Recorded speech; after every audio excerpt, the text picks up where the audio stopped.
Sosyal fobikler sosyal ortamlara girdiklerinde yoğun şekilde kaygı belirtileri gösterirler.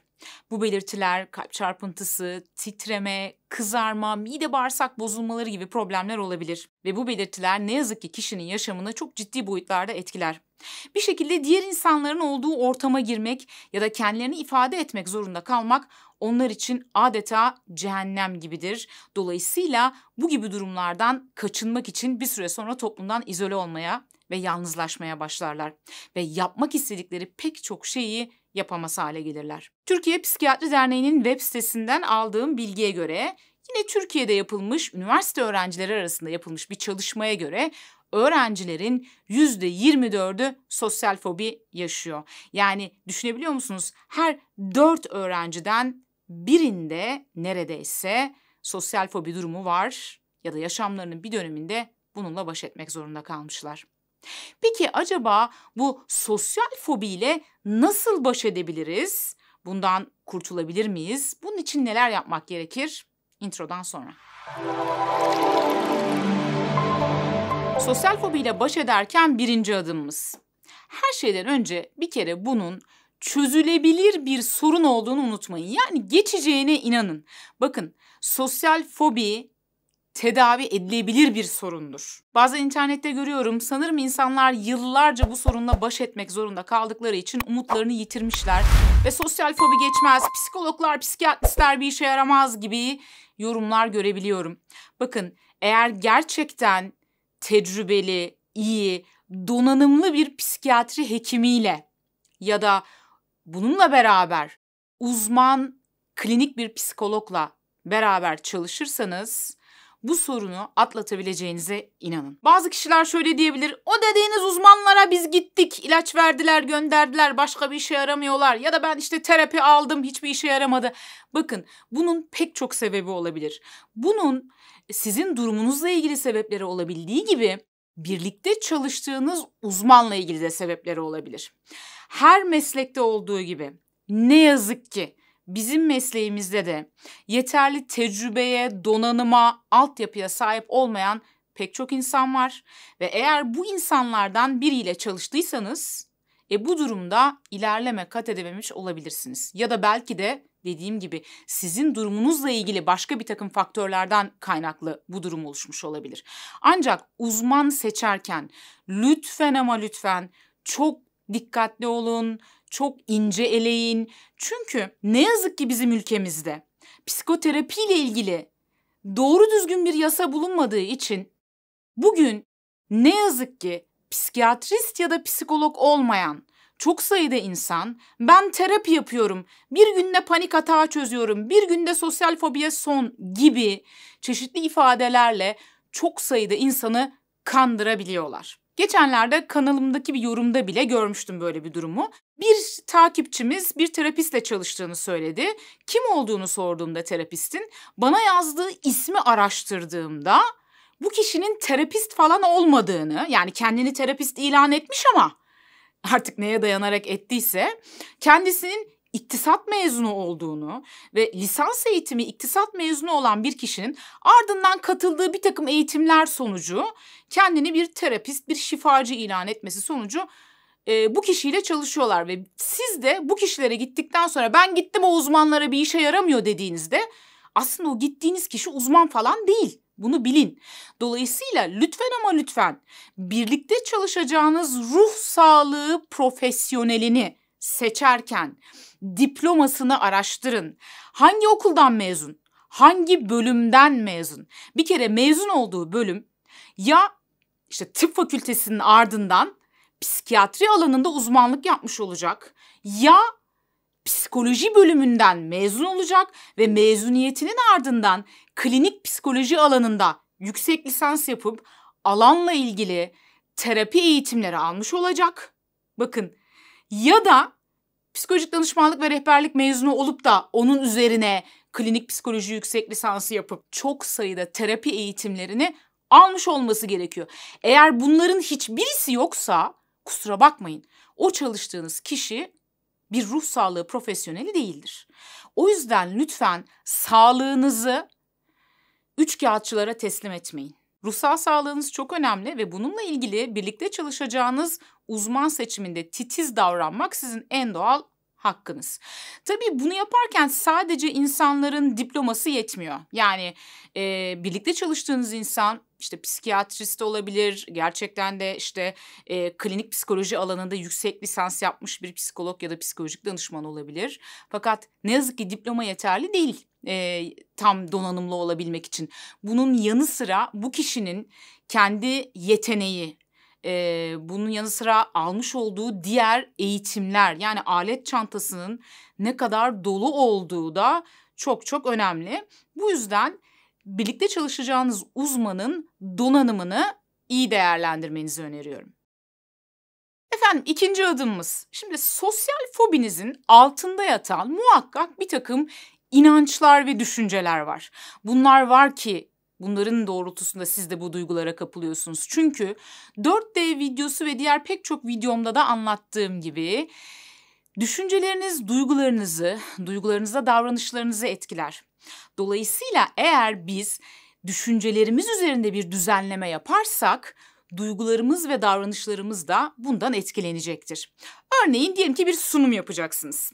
4D'mizin birinci D'si olan durumda sunum yapılması olduğunu varsayalım. Şimdi eğer sunum sırasında ya da sunumdan önce sizin zihninizden şöyle düşünceler geçiyorsa, eyvah kesin hata yapacağım, kesin rezil olacağım, insanlar beni küçümseyecekler, aşağılayacaklar, işte benim hakkımda aptal diye düşünecekler, elim ayağıma dolaşacak, yapamayacağım, başaramayacağım gibi düşünceler dönüp duruyorsa kişinin zihninde, şimdi bu düşüncelerin ardından çok doğal olarak ortaya çıkacak olan duygu nedir? Mesela kaygıdır, mesela korkudur ve dolayısıyla bu korku ve kaygı en nihayetinde benim davranışlarımı etkiliyor. Ne yapıyorum? O sunumdan kaçmaya başlıyorum ya da sunum sırasında titremeye başlıyorum. Kalbim hızlı hızlı çarpmaya başlıyor çünkü zihnimden geçen bu düşünceler benim bedensel belirtilerimi de tetikliyor ve davranışlarımı da etkiliyor. Peki böyle bir durumda bir başka kişi sunum yapılması durumunda şöyle düşünse mesela: çıkacağım ve sunumumu yapacağım. Sonuçta ben iyi hazırlandım ve beni izleyen insanlardan daha fazla konuya hakimim. Ufak tefek hatalar yapabilirim. İnsanlık hali, hatasız kul olmaz.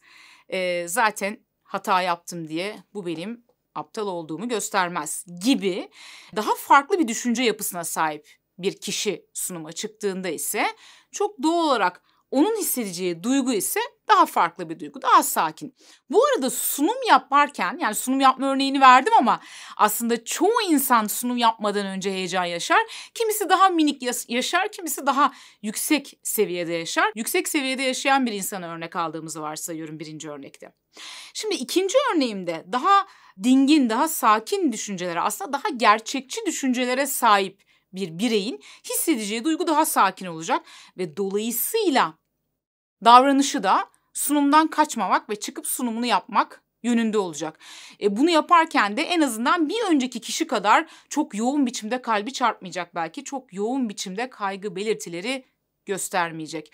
Bu yüzden işte düşüncelerin ne kadar önemli olduğunu kavrarsak, onları düzenlemeye çalışırsak ve bunu başarırsak duygularımızı da ve davranışlarımızı da yönetmeye başlıyoruz. Günlük yaşamda bazen başımıza gelen olayları olduğundan farklı algılarız. Bu ne demek?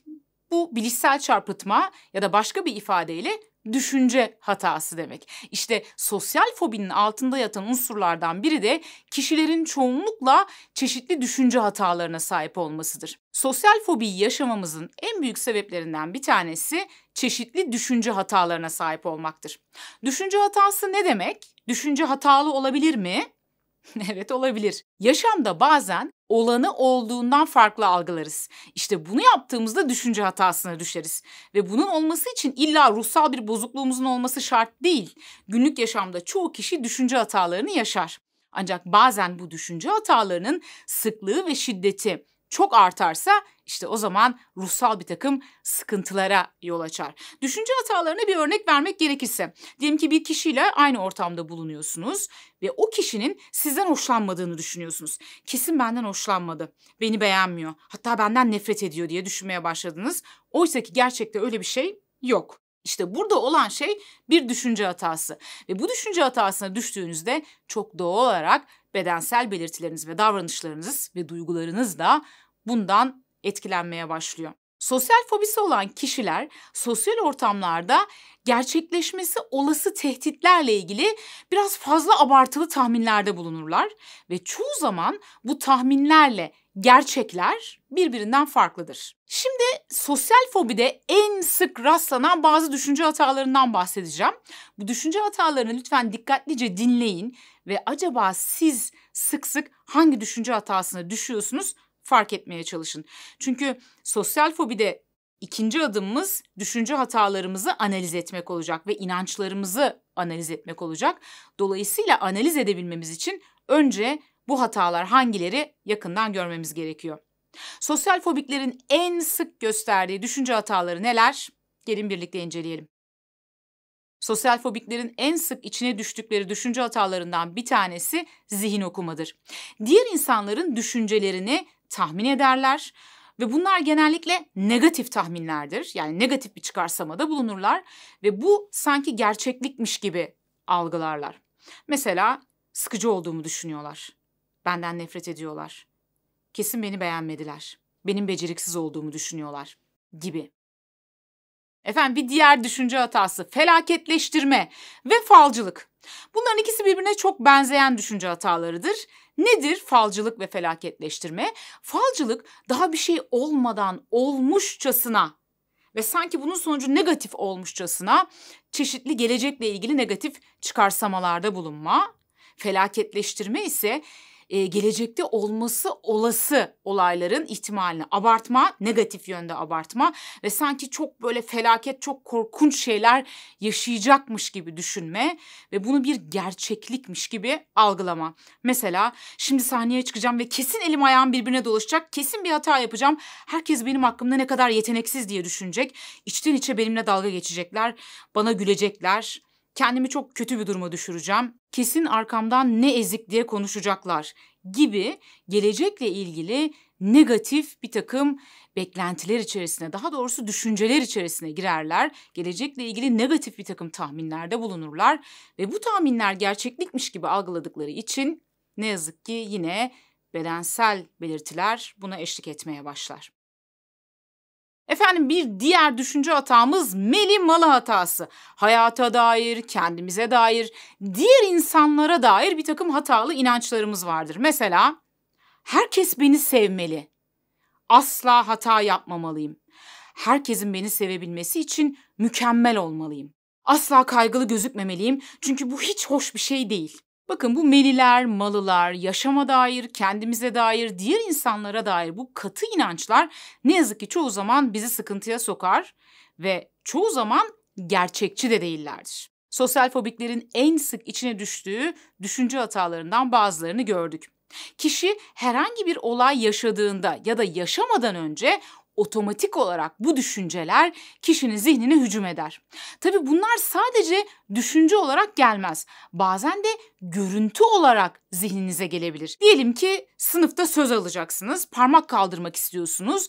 Ancak sosyal fobiniz birdenbire devreye girdi. Tam parmak kaldırmak üzereyken birdenbire gözünüzün önüne işte parmağı kaldırdınız ve hoca sizin cevabınızı beğenmedi. İşte öğretmen sizin cevabınızı beğenmedi. Sizi aşağılayan bir söz söyledi ya da sizi küçük düşürdü. Ya da orada bir hata yaptınız ve kendinizi çok kötü hissettiniz. Böyle bir görüntü mesela gözünüzün önüne gelir. Yani bu düşünceler bazen de görüntüler, imgeler olarak zihninize gelebilir. Dolayısıyla ilk adımımız öncelikli olarak bu düşünceleri ve bu görüntüleri ya da imgeleri bir şekilde analiz etmek olacak. Bunu yapabilmek için bir çizelgeyle çalışabilirsiniz. Ekranda görmüş olduğunuz gibi hemen bir kağıt ve bir kalem alın ve kendinize bir çizelge hazırlayın. Bu çizelgeyle ne yapacağız? Bu çizelgeyle sosyal fobi yaşadığımız anları düşüneceğiz ve bu anlara göre tablodaki sütunları dolduracağız. Birinci sütunumuzda ne var? Birinci sütunumuzda ne zaman bu sosyal fobiyi daha çok yaşıyorsun? Hangi olay sosyal fobi ile ilgili belirtilerini tetikliyor? Bunları yaz. Mesela örnek parmak kaldırmadan önce. herhangi bir ortama girdiğimde, insanlarla konuşmadan önce, yeni bir insanla tanışırken gibi daha çok hangi sosyal durumlarda bunları yaşıyorsun? Bu kısma bunu yaz. İkinci sütunumuzda ne oluyor? Yani bu eylemde bulunduğunda neler yaşıyorsun? Hangi bedensel belirtileri gösteriyorsun? Hangi duygular içerisine giriyorsun? Mesela işte ellerim titriyor, yüzüm kızarıyor, işte kendimi çok kötü hissediyorum, kalbim çarpıyor gibi hangi belirtileri hissettiğinde ikinci sütuna yaz. Gelelim üçüncü sütunumuza. Bakın bu sütun çok önemli. Bu sütunda sosyal fobiyi yaşadığınız anda zihninizden geçen düşünceler ya da işte görüntüler, imgeler neler? Bunları fark edin ve yazın istiyoruz. Örneğin işte parmak kaldırmadan önce işte çok kızarıyorum, yüzüm kızarıyor, korkuyorum, kaygılanıyorum. Peki zihninden o sırada hangi düşünceler geçiyor? Yani ne gibi görüntüler geliyor ya da gözünün önüne? İşte ya rezil olursam diye düşünüyorum, ya hata yaparsam diye düşünüyorum. İşte şimdi kesin el kaldıracağım ve hoca cevabımı beğenmeyecek. Ben de kötü hissedeceğim. Diğer insanlar, diğer öğrenciler benim hakkımda işte başarısız, yeteneksiz diye düşünecekler gibi artık neyse. Bunları örnek olarak söylüyorum, tabii ki böyle olmak zorunda değil her zaman. Zihninizden geçen düşünceler ya da imgeler her ne ise bunları dikkatlice gözlemleyin ve ardından da bu sütuna yazın. Evet, gelelim bir diğer sütuna. Diğer sütunda şunu yapıyoruz. İşte bu düşünceleri yazdın sen. Yani işte ya şöyle olursa ya böyle olursa kesin benim hakkımda işte böyle düşünecekler. Ardından diğer sütunda bir önceki sütunda yazdığın düşünceleri destekleyecek gerçekçi kanıtların var mı? Bu sorunun cevabını yaz. Mesela kesin benim hakkımda yeteneksiz diye düşünecekler. Buna dair bir kanıtın var mı? Mesela daha önce hiç böyle bir şey yaşadın mı? Yaşadıysan da bu her seferinde böyle olacağı anlamına mı geliyor? Diyelim ki böyle düşündüler, bu dünyanın sonu mu? Ya da senin tüm geleceğini etkileyecek bir şey mi onların böyle düşünmesi gibi? Bu düşünceyle, kendi o geliştirdiğin düşüncelerinle ilgili kanıtları aramaya çalış. Varsa eğer bunları yaz. Ardından bir diğer sütuna geçiyoruz. Diğer sütunumuzda işte bu senin farkında olmadan belki geliştirdiğin, zihninde olan ve seni etkileyen o düşünce hatalarının karşılığında onu çürütecek, ona antitez oluşturacak daha rasyonel düşünceler yazacağız. Mesela asla hata yapmamalıyım diye bir şey geçiyor senin zihninden ve bunun ardından sıkıntı yaşıyorsun. Asla hata yapmamalıyımsa gerçekçi olmayan düşüncen, o zaman bunu yerine koyacağın rasyonel düşünce ne? Bunu yaz. Mesela herkes hata yapabilir ve hata yapmak dünyanın sonu değil. Ya da kesin benim hakkımda yetersiz diye düşünecekler. Diyelim ki gerçekçi olmayan düşüncen, düşünce hatan. Bunun karşılığında yazacağın rasyonel düşünce, herkes aslında bana karşı, benim kendime karşı olduğum kadar acımasız değil. Herkesin merkezinde aslında kendisi var. İnsanlar tüm gün oturup beni düşünmüyorlar. Hata yapmak gereklidir, bize bir şeyler öğretir gibi daha mantıklı ve rasyonel düşünceleri yazıyorsun bu sefer. Yani sahip olduğun düşünce hatalarına karşılık gerçekçi düşünceleri yazıyorsun ve ardından da bu yazdığın rasyonel düşüncelerle ilgili bu sefer kanıtlar toplamaya başlıyorsun. En son sütunumuzda da yazdığın rasyonel, gerçekçi düşünceyle ilgili kanıtları bu sefer yazmaya başla. Yani herkes hata yapabilir. Bunun için kanıtların neler? Çünkü bir sürü insan hata yapıyor. Peki bu dünyanın sonu mu oluyor? Hayır, olmuyor. Demek ki herkes hata yapabilir gibi bu düşünceyle ilgili bu sefer kanıtlara yazmaya başlayacaksın. Zaten bu çizelgeyi yaptığında şunu görmeye başlayacaksın. Aslında gerçekçi olmayan düşüncelerinle ilgili elinde çok da fazla kanıt yokken gerçekçi düşüncelerle ilgili çok daha fazla kanıt var elinde ve bunu yapa yapa bir süre sonra zihnin buna ikna olmaya başlayacak ve seni sıkıntıya sokan o düşüncelerin yerini daha rasyonel olanlar almaya başlayacak. Üçüncü adımımız bedensel belirtilere odaklanmamak ve aslında bunlarla baş etmeyi öğrenmek. Peki bu nasıl olacak? Burada neyi kastediyorum tam olarak? Şimdi herhangi bir şekilde sosyal bir ortamda birdenbire sizi kaygı basabilir. Ve kaygı bastığı an işte kalp atışınız hızlanabilir, eliniz ayağınız titremeye başlayabilir. Mesela diyelim ki eyvah elim titriyor. Bak gördün mü? Şimdi elimin titrediğini görecekler. Rezil olacağım. Allah kahretsin benim bir ezik olduğumu düşünecekler diye bu bedensel belirtilere odaklanıp tamamen bütün odağını, dikkatini bu haline getirip ardından bununla ilgili felaket senaryoları yazmaya başladığında ne oluyor? Paniğin daha da artmaya başlıyor. Paniğin arttıkça belirtilerin daha da şiddetleniyor. Belirtiler şiddetlendikçe paniğin daha da artıyor. Yani bu bir girdap gibi devam ediyor. İşte herhangi bir şekilde kendi bedensel belirtilerini, işte elinin titremesi olabilir, kalbinin çarpması olabilir, midenin bağırsaklarının bozulması olabilir. Bunları fark ettiğin an tamamen tüm odağını bunlar haline getirme. Sadece buna odaklanma. Hemen odağını dağıtmaya çalış. Başka bir şeylerle ilgilen mesela o sırada. Tamam olabilir, evet şu anda kalbim çarpıyor, hiç sıkıntı değil. Başka neler yapabilirim diye. Mesela ne bileyim odadaki 3 tane kırmızı renkli nesneyi bul.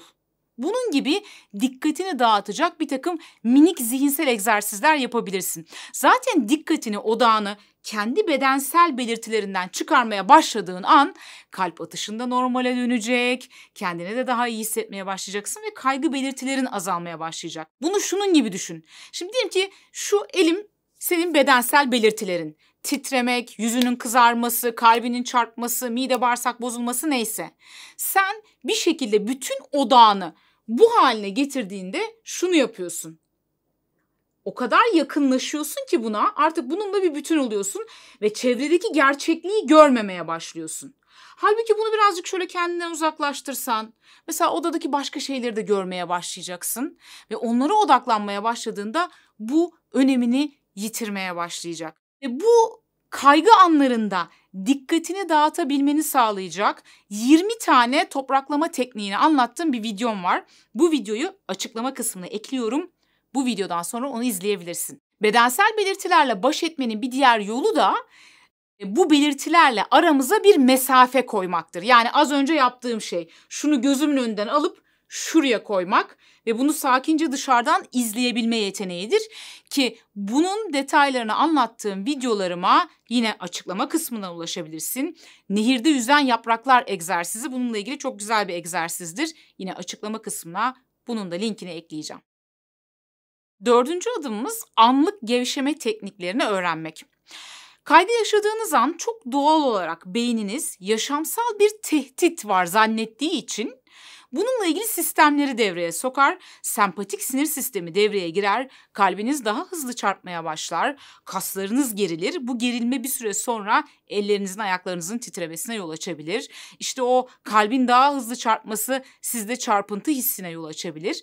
Tüm bunlar işte mide bağırsak problemleri, yüz kızarması vesaire çok doğal bedensel tepkilerdir ve kaygı anında çoğumuz bu tepkileri veririz farklı. Daha doğrusu hepimiz bu tepkileri veririz ama farklı boyutlarda olabilir kişiden kişiye göre.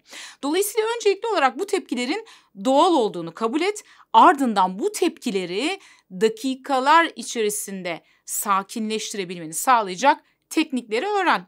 Mesela bunlardan bazılarını kanalımdaki 5 dakikada kaygını yen ya da Sufi nefesi egzersizi videolarımda anlatıyorum. Şimdi burada çok detaylıca anlatmayacağım. Bu teknikler neler, neden işe yarıyorlar, bedeninde nereye, zihninde nereye dokunuyorlar da böyle bir etki yaratıyorlar. Bunun bilimsel açıklaması ne? Detaylarıyla beraber Sufi nefesi egzersizi videomda anlatıyorum. Aynı zamanda 5 dakikada kaygını yen videomda da yine anlık olarak seni rahatlatacak bir takım bedensel gevşeme egzersizlerinden bahsediyorum. Çok kısa bir şekilde bahsetmek gerekirse en temel gevşeme tekniklerinden bir tanesi nefes egzersizidir. Kaygı anında sempatik sinir sistemin devreye girdiği için vücudun çok daha hızlı bir şekilde çalışmaya başlar ve adeta gazına sonuna kadar basılmış bir araba gibi hızlı ve süratli bir şekilde gitmeye başlarsın. İşte bu arabayı yavaşlatabilmek, sakinleştirebilmek için parasempatik sinir sisteminin devreye girmesi gerekiyor. Parasempatik sinir sistemini devreye sokan en iyi tekniklerden bir tanesi de nefes egzersizidir. Çok sayıda nefes egzersizi var. Benim en sevdiğim ve kendimde de uyguladığım teknik Sufi nefes tekniğidir. Sufi nefes tekniği çok kısaca burnundan çok yavaş bir şekilde nefesini alırken 4'e kadar saymanı, nefesini verirken ise 8'e kadar saymanı gerektiriyor. Nefesimizi de yine burnumuzdan veriyoruz. Sadece burun kullanılıyor bu nefes tekniğinde. Burnumuzdan alıyoruz, burnumuzdan veriyoruz. Ve nefesi alırken de verirken de kendimizi çok zorlamıyoruz. Bunu daha başarılı bir şekilde yapabilmek için ilk önce nefesini vererek başla. Ve burnundan nefesini sonuna kadar, yani ciğerlerindeki tüm nefesi boşaltmaya çalış. Nefes verme süreni uzatabildiğin kadar uzat ve bunu yaparken karnını da içeri doğru çek.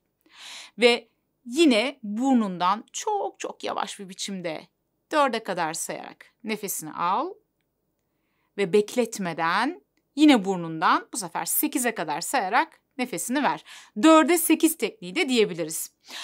Bu nefes tekniğini birkaç dakika uyguladıktan sonra dakikalar içerisinde parasempatik sinir sistemin devreye girecek. Kalp atış hızının yavaşlamaya başlayacak. Beyin gevşeme ile ilgili sinyalleri vücuda göndermeye başladığı için o kasılan kasların yavaş yavaş gevşeyecek ve elinin ayağının titremesi de doğal olarak azalmaya başlayacak.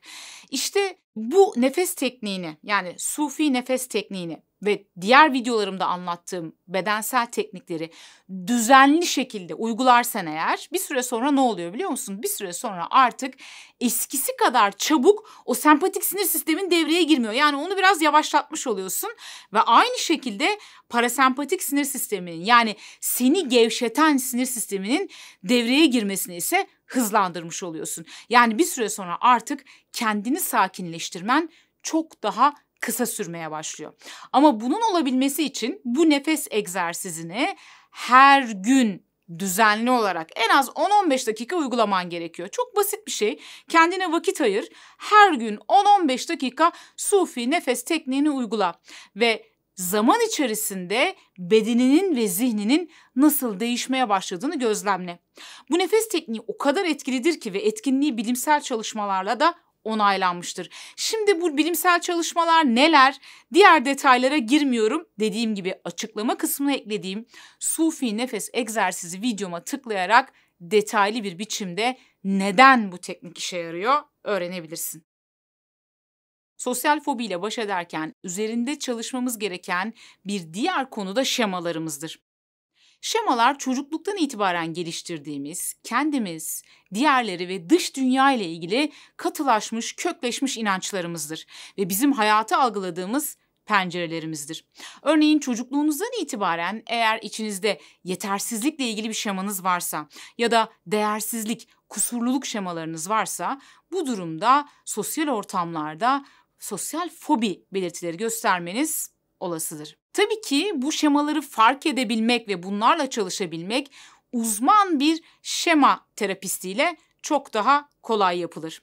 Bu anlamda şema terapi eğitimleri almış uzman bir psikoterapist sana çok daha iyi yardımcı olacaktır. Şemalarını nasıl fark edebileceğin ve onlarla nasıl çalışabileceğinle ilgili genel bilgileri verdiğim videolar kanalda var. Bununla ilgili olarak, yani şemalarla ilgili videoları açıklama kısmına ekliyorum. Lütfen bu videoları da, yani şemalarla ilgili videoları da izle ve burada bahsedilen teknikleri de uygulamaya çalış. Efendim, geldik son aşamamıza. Eğer daha önceki aşamalarda belli bir seviyeye geldiysek, belirli bir yol kat ettiysek artık sırada korkularımızla yüzleşme var. Korkularımızla yüzleşme aşamasında öncelikli olarak o korkuları kağıda yazacağız. Ardından bu korkuları kendi içerisinde gerçekleştirmesi kolaydan zora doğru sıralayacağız ve en kolayından başlayarak yavaş yavaş bu korkularla ilgili adım atmaya başlayacağız. Bunu yaparken kesinlikle acele etmiyoruz. Bebek adımlarıyla ilerliyoruz.